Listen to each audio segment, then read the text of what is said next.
விண்ணை தாண்டி வருவாயா திரைப்படம் இறுதிக்கட்ட காட்சிகள் ஏன் மாற்றப்பட்டது? கௌதம் மேனன் அளித்த பேட்டி. தமிழ் திரையுலகில் வலுவான காதல் கதைகள் சொல்வதில் இயக்குனர் கௌதம் வாசு மேனனுக்கு தனி இடம் உண்டு. 2001 வெளியான மின்னலே படத்தின் மூலம் இயக்குனர் ஹரிமானவர் திரைத்துறையில் 25 ஆண்டை கொண்டாடி இருக்கின்றார். இயக்கம், நடிப்பு இளையராஜா, ஏஆர் ரகுமான் மற்றும் தனது பட கதாநாயகர்கள் என பல விஷயங்கள் குறித்து பிபிசி தமிழுக்கு பேட்டி அளித்திருந்தார். உங்கள் படங்களில் பாடலுக்கு முக்கியத்துவம் என்ற கேள்வி. என் பாடல்கள் மீது அதிக காதல் காரணம் அம்மா, அப்பா மற்றும் சிறு வயதில் ரசித்த பாடல்கள். 1960-70கள் வந்த பாடல் அம்மாவுக்கு அத்துப்படி. அந்த பாடல்கள் குறித்து என்னிடம் பேசுவார். பாடல்கள் மீதான ரசனை எனக்கு தொற்றிக்கொண்டது. நாயகன் படம் பார்த்துவிட்டு இனி இன்ஜினியரிங் வேலை வேண்டாம், சினிமா பக்கம் செல்வதே நல்லென்று முடிவெடுத்தேன். நான் கதை எழுதும்போது பேப்பர் ஒர்க்கில் கூட பாடல்கள் வரும் இடத்தை உடனே கடந்து போக மாட்டேன். எந்த மாதிரியான பாடல் வர வேண்டும், யார் பாட வேண்டும், எப்படி படமாக்க வேண்டும் என நிறைய யோசிப்பேன். என் குழுவுடன் தீவிரமாக ஆலோசனையில் ஈடுபடுவேன். என்னோடு வா வீடுவரைக்கும் என்ற வாரணம் ஆயிரம் படப்பாடல் வரி அவ்வளோ பிரபலம். கதை எழுதும்போது இந்த மாதிரி வரிகள் வர வேண்டும் என நிறைய யோசித்தேன். அதை ஒரு வரியில் அழகாக கொடுத்தார் கவிஞர் தாமரை. பாடலுக்கு இசை மட்டுமில்லை, வரிகள் முக்கியம். மல்லிய பூ பாடல் உச்சரிப்பு சரிவர இருக்க வேண்டும் என்பதற்காக 2 நாட்கள் அந்த பாடகியுடன் இருந்து வரிகளை சரிபார்த்தார் தாமரை.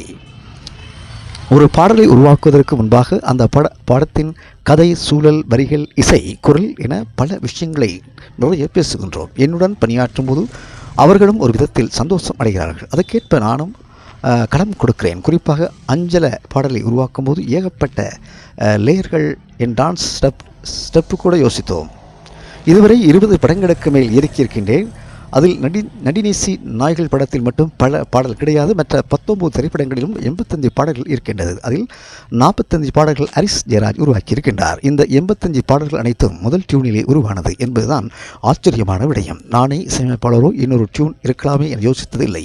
அந்த வகையில் தான் லக்கி. ஒவ்வொரு பாடலுக்கும் அவ்வளவு உழைப்பு இருக்கின்றது. நாளை பாடல் ரீல்ஸ் என்றால் முதல் நாள் வரைக்கும் கூட ஏஆர் ரகுமான் அதை செதுக்கி எடுப்பார். அவர் வேலையை விட்டு கொடுக்க மாட்டார் என்று கூறினார்.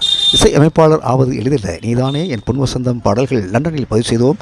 அந்த சமயத்தில் 80 இசைக்கலைஞருடன் இளையராஜா பணியாற்றினார். அந்த சமயத்தில் அவர் ஒரு வார்த்தை கூட அவருடன் பேசவில்லை. தனது மியூசிக் நோட்டை கொடுத்து அதன் மூலம் பேசினார். அந்த குழுவில் பல மொழிகளைச் சேர்ந்த கலைஞர்கள் இருந்தார்கள். அவருடன் இசை மொழி மூலமாக பேசினார். நாங்கள் ஆச்சரியப்பட்டோம். அந்த மொழியை கற்பது சாதாரணமல்ல. என் படத்தில் பாடல்கள் பலம், ஆனால் பாடல்கள் இல்லாத நடினேசி நாய்களை கொடுத்தேன். அந்த படத்தின் ஹீரோ கதாபாத்திரம் சர்ச்சைக்குள்ளாகி கடும் விமர்சனங்கள் வந்தது. என் வீட்டுக்கு முன்பு போராட்டம் நடத்தினார்கள். உண்மையில் அந்த கதையின் தன்மை, கதாபாத்திரம் குறித்து தவறாக புரிந்து கொண்டார்கள் என்று நினைக்கிறேன். வேட்டையாடு விளையாடு படத்தில் தன்பால் இனம் ஈர்ப்பு கொண்ட கதாபாத்திரங்கள் இருந்தன. பச்சைக்கிளி முத்துச்சரத்தில் ஜோதிகா வேறு மாதிரி காண்பித்தோம். ஏன்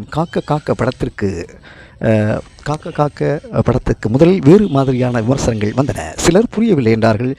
என்னை நோக்கி பாயும் தோட்டா, அச்சம் என்பது மடமேடா கூட என் பாணியில் இருந்த மாறுபட்டவை. ஆனால் அவை என் படங்கள் முழுக்க இசை மையமாக வைத்து ஒரு படம் இயக்க ஆசை. அதற்கான கதை இருக்கின்றது என்று கூறினார்.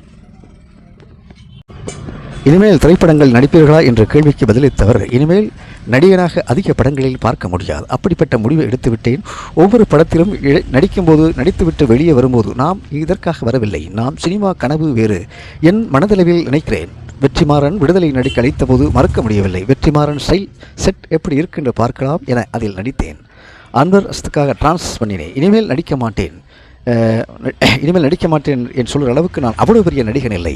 ஆனால் அந்த துறை சந்தோஷம், பாராட்டை கொடுத்தாலும் இனி படம் இயக்குவதில் அதிக கவனம் செலுத்தப் போகிறேன்.